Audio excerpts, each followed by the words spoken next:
I love my wife, and I'm not gay, and I'm not, and that's what's weird about this, to have your question and your moral fiber question and all that, when all I was doing was trying to be nice to somebody. He said, okay, and I said, I'm leaving because I have to get up early tomorrow. He said, well, I'm getting ready to leave too. Would you like a ride home? So I said, sure.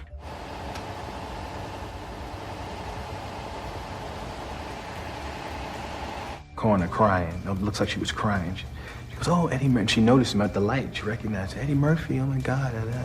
So I go, what are you doing? Why are you out here working the streets so late? She goes, oh, I'm on my way home. Can you give me a ride home? Being a good Samaritan blew up in my face, basically, what happened. And I'm never giving anyone a lift again. Teddy Pendergrass had been at the top of his career when he unfortunately got into an accident that would cut short his rise to stardom. And this incident, albeit heartbreaking, had been a warning to Eddie Murphy, who suffered from the exact same episode that involved picking up a night worker and offering them a ride, after which their careers would just never discover. So how did Eddie Murphy, who was considered a Hollywood legend, fall from grace? And why did Teddy Pendergrass warn him off of Hollywood? Let's get into it. In the 1980s and 1990s, Eddie Murphy's name was synonymous with comedy. From a dynamic debut at 19 on Saturday Night Live to commanding center stage in cinematic juggernauts like 48 HRs, Trading Places, Beverly Hills Cop, and Coming to America, Eddie's star was ascendant. This quick-witted, edgy comedian swiftly cemented his status as a Hollywood powerhouse. He talked about my hair. He was like, how come your hair? He said, what kind of rinse are you using? I said, what? He says, you don't have any gray hairs. You ever like sometime, right, you get on that toilet and when that water splash up on your ass? Don't that make you mad, right? You know what really make me mad is when come halfway out your ass, then go back up in that motherfucker. He had the ability to make his audience laugh their hearts out, and this made him quite popular both on and off screen. Yet, around the 2010s, Eddie became conspicuously absent from the silver screen, and this enigmatic hiatus lasted 6 years. Before the hiatus, Eddie had been hit with several controversies, one involving him becoming a late-night talk show punchline after undercover cops pulled him over for picking up a transgender night worker. The actor insisted he was just being a good Samaritan by offering 20-year-old Atisone Seiuli a ride home, telling People magazine at the time that is an act of kindness that got turned into a horror show. Eddie, who was not charged with a crime, added, I'm never giving anyone a lift again. The public found the stark resemblance of this episode to that of Teddy Pendergrass, who had also offered a ride to a transgender night worker, only for them to get into an accident that would cut short his career. I said, I'm leaving because I have to get up early tomorrow. He said, well, I'm getting ready to leave too. Would you like a ride home? So I said, sure. So we proceeded to go to his car and drove away, and that's when the accident happened. For two Hollywood greats to have gone through the same episode caused the public to wonder whether it was a Hollywood trend that was put into place to end their careers. After this incident, a couple of comedians, including David Spade, decided to mock Eddie Murphy as a falling legend. Look, children, it's a falling star. Make a wish. Yeah, yes, that's right. While this incident was the start of Eddie's Hollywood decline, other incidents like his dating controversies and flop movies also contributed to his hiatus. In a candid 2021 chat on WTF with Mark Maron, promoting Coming to America, Eddie delved into the reasons behind this surprising retreat. I was making these movies, he confided. The toll of critical backlash became evident when the Golden Raspberry Awards, or the Razzies, an award celebrating the cinematic lows, targeted him. I think they gave me actor ever Razzie, Eddie reflected, adding, maybe it's time to take a break when you get actor ever Razzie. For clarity, the 2010 Razzie Eddie received was Actor of the Decade, So Was Us, which cited his roles in films that were less than well received. The Adventures of Pluto Nash, I Spy. Imagine that meet Dave, Norbit, and Showtime. Eddie's intended sabbatical was initially much shorter. I was only going to take a break for a year, he revealed. But time, as it often does, seemed to fast forward. Then all of a sudden, 6 years go by, and I'm sitting on the couch. Although the allure of continued relaxation was enticing, Eddie's legacy and the underwhelming quality of his recent films weighed on him. He did not want his cinematic journey to be remembered for a series of flops. It spurred a determination within him. Let me get off the couch and do some stuff and remind him that I'm funny, he declared with renewed vigor. Then if I want to come back to the couch again, I could do that, he added. So the plan was to go do Dolomite, Saturday Night Live, do Coming to America, and then do stand-up and then see how I felt afterwards. And then at least they'll know I'm funny. Murphy may be known for crass jokes, such as his his fart scenes in the Nutty Professor movies, but he takes his reputation seriously. In 2007, he stormed out of the Oscars after losing the award for Best Supporting Actor to Alan Arkin. Murphy had been a favorite to win for his role in Dreamgirls, but it was rumored that the bad publicity surrounding his comedy Norbit ruined his chances. Indeed, Norbit won Murphy the Razzie actor, supporting actor, and supporting actress for the 3 different characters he plays in the film: Norbit, his wife Rasputia, and Mr. Wong. According to IndieWire, the actor has won 3 Razzies, including Worst Actor of the Decade in 2010, and he secured 9 other nominations. Although, to be fair, he did pick up the Redeemer Award in 2020 for 2019's Dolomite Is My Name. The funny man, who earned an Oscar nomination for his role in the 2006 movie Dreamgirls, kept a low profile in the 2010 S. A lot happened between 1984, when Murphy boasted on Saturday Night Live that he only agreed to star in the comedy Best Defense for the Money. In 1995, when comedian David Spade did a skit on that same show where he held up a photo of Murphy and said, "Look children, it's a falling star, make a wish." Murphy was so angry about the joke that he severed his decades-long ties with the TV show. David Spade wrote in his memoir that he got a phone call from Murphy. "I just stared at Chris Rock in disbelief. It was so much worse than I had imagined. I wanted to apologize, explain the joke, anything, but nothing came out. Here was one of my favorite comedians of all time ripping me a new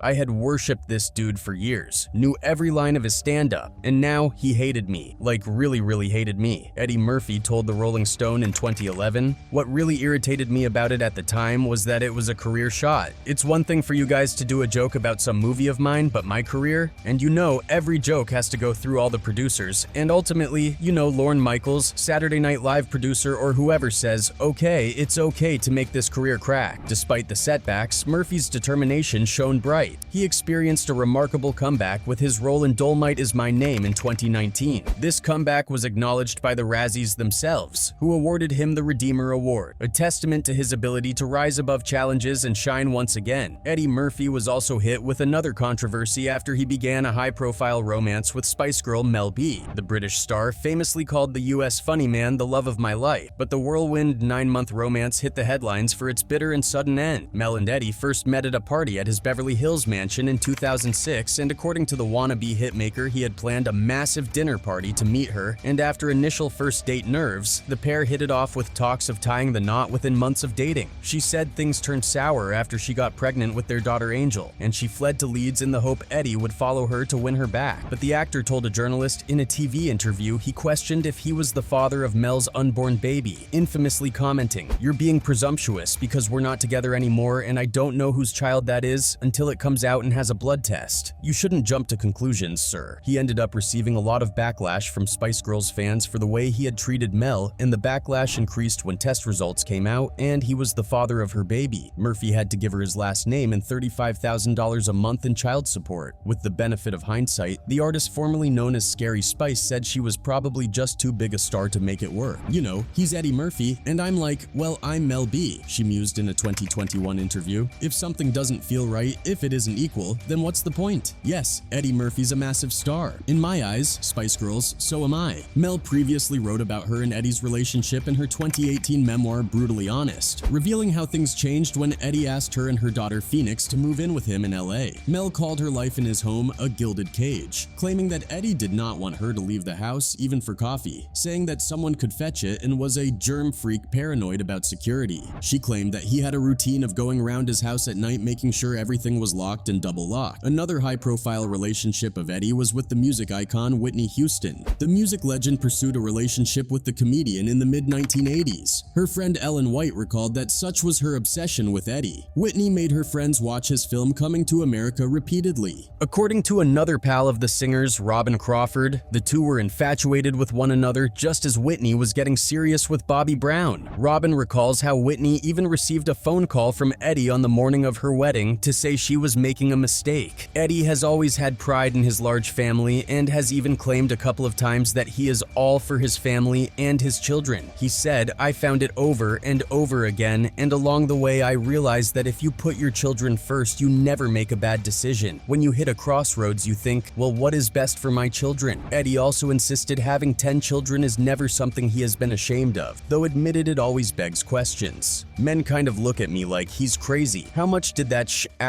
cost. He told the Ellen DeGeneres show in 2019, "And women, it's kind of like something sexy about it, I think. Eddie Murphy must be doing this thing. Eddie Murphy is getting it in. It seems okay. I like it. I'm happy with it." And the next generation of Murphys are forging their own paths, a ways from Hollywood, with the proud dad quipping in 2021, "My kids are so great normal people, and nobody is like the Hollywood jerk kid. My kids are smart and are trying to do stuff. I am blessed with my kids. I really got lucky." Eddie Murphy's acting career deserves recognition. That's what the Hollywood Foreign Press Association, HFPA, the organizer of the Golden Globes, decided when it awarded Murphy the Cecil B. DeMille for outstanding contributions to the world of entertainment at January's ceremony. The 61-year-old, who has a Golden Globe for Best Supporting Actor for the musical Dreamgirls, received the award with surprising solemnity. With the Cecil B. DeMille Award, Murphy confirmed his new status as a respected actor, a recognition that he has earned after being mocked for years about his declining career. In Murphy's career, this was a turning point to getting back on the road, when he received the award in recognition of his outstanding achievements in the entertainment industry. The actor, known for his humorous performances and iconic characters with a touch of political correctness, has traveled a path that has made himself a person who will always be admired and respected. Eddie Murphy's humor has not only entertained but also carried social and political significance. His ability to tackle sensitive topics with comedic finesse is evident in his routines from the past. While some jokes have stood the test of time, others have required reflection and introspection. Murphy's knack for addressing societal issues through humor has solidified his status as a comedic trailblazer who continues to shape the landscape of comedy. While accepting the esteemed Cecil B. DeMille Award, Eddie showed the world that his sense of humor was as sharp and timely as ever. He took a lighthearted jab at the slap, referencing the infamous altercation between Will Smith and comedian Chris Rock at the 2022 Oscars. To all the new up-and-coming dreamers and artists in the room tonight, I want to let you know that there is a definitive blueprint that you can follow to achieve success, prosperity, longevity, and peace of mind, he said. Eddie then succinctly outlined the roadmap for young Hollywood stars. Pay your taxes, mind your business, and keep Will Smith's wife's name out of your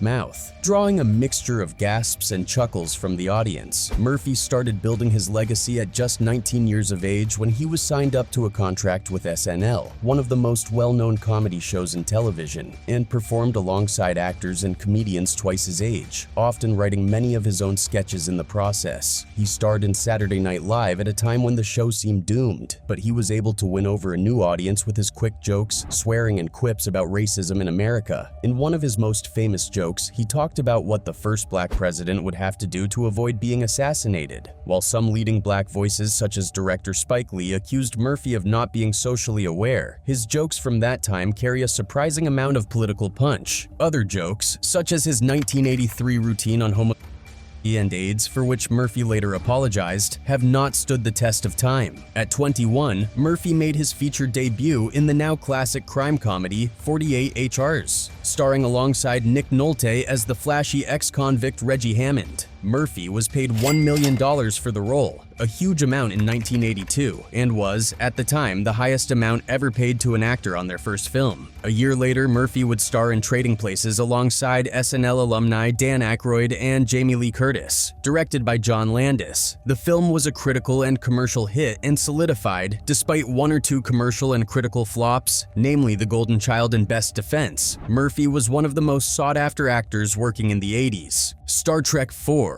The Voyage Home was originally supposed to feature Murphy in a major role, but had to be rewritten when he was unable to meet the scheduling deadline. Murphy also wrote, produced, and directed Harlem Nights in 1989 with his idols, Richard Pryor and Red Fox, appearing in supporting roles. Murphy had said in 1985 that he planned to produce, direct, write, score, and star in a film in exactly the way that Charlie Chaplin did, all before he was 30. Heading into the 90s, Murphy was commanding huge salaries per film. However, many were less than well received by critics. Murphy, however, was frank about why he chose to make less than stellar films. "Every bad decision I've made has been based on money. I grew up in the projects and you don't turn down money there. You take it because you never know when it's all going to end." For Beverly Hills Cop 3, Murphy made $15 million.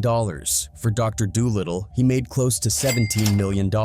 By the late 90s, Murphy had opted for more family-friendly films, most of which were incredibly successful. His more adult-oriented works, however, continued to bomb both commercially and critically. The most critically hailed performance of his career only came in in 2006, starring alongside Beyonce Knowles and Jennifer Hudson in Dreamgirls, playing a washed-up soul singer who becomes enraged when his former backup singers become more successful. Murphy won a Golden Globe and an Academy Award nomination for Best Supporting Actor that year. While he ended up becoming a legend in Hollywood, Eddie Murphy's life wasn't all that good at the beginning. Raised in Brooklyn, New York, the actor was abandoned by his father when he was just a child and died shortly after being stabbed several times by a mistress. His mother, meanwhile, fell ill with tuberculosis, so both Murphy and his older brother Charlie were raised for the next year in foster homes until they returned to their mother and stepfather, a drunk who gave his last name a bad name. Despite the drama, Eddie Murphy took advantage of this time to, according to him, tan his sense of humor, camouflaging himself in it to get away from reality. Thus, he began to look at comedians like the aforementioned Sellers or Bill Cosby and decided to also become a comedian.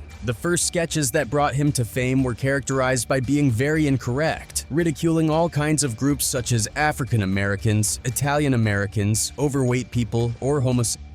In short, those were different times. His big break came when, in 1980, he entered as part of the cast of Saturday Night Live, a program in low hours at that time that managed to revitalize thanks in large part to the work of Murphy. From that moment on, he did not stop gaining popularity, and the 80s became his conversion to a great promise in acting, starring in blockbusters such as Super Detective in Hollywood. Curious fact, he rejected Ghostbusters to star in this film, which would have changed the course of his story. In the 90s, he became one of the most sought-after faces in Hollywood. His cash did not stop increasing, up to the $15 million per film that he currently earns. Beyond the big blockbusters he starred in, his voice became so recognizable that animated characters were made in his image and likeness, being Mushu, Mulan, and Donkey, Shrek, the most remembered. Murphy created a genre in itself. He became popular in addition to his relentless charisma, because in many of his films he played multiple characters. On most occasions it worked as a hilarious element, especially in The Nutty Professor and its sequel, two unforgettable Murphy hits. Although on one occasion or another it ended up being a less flattering resource, as in the case of Norbit, released in 2007, although it did not receive much acclaim. According to Murphy, he got this resource from none other than Stanley Kubrick. After seeing The Red Telephone, We're Flying to Moscow, the actor noticed that Peter Sellers, one of his greatest references, played several characters, so he decided to imitate his technique. Another of his most outstanding characteristics was his interpretative excess, which led him to play some of the most outlandish roles of the time.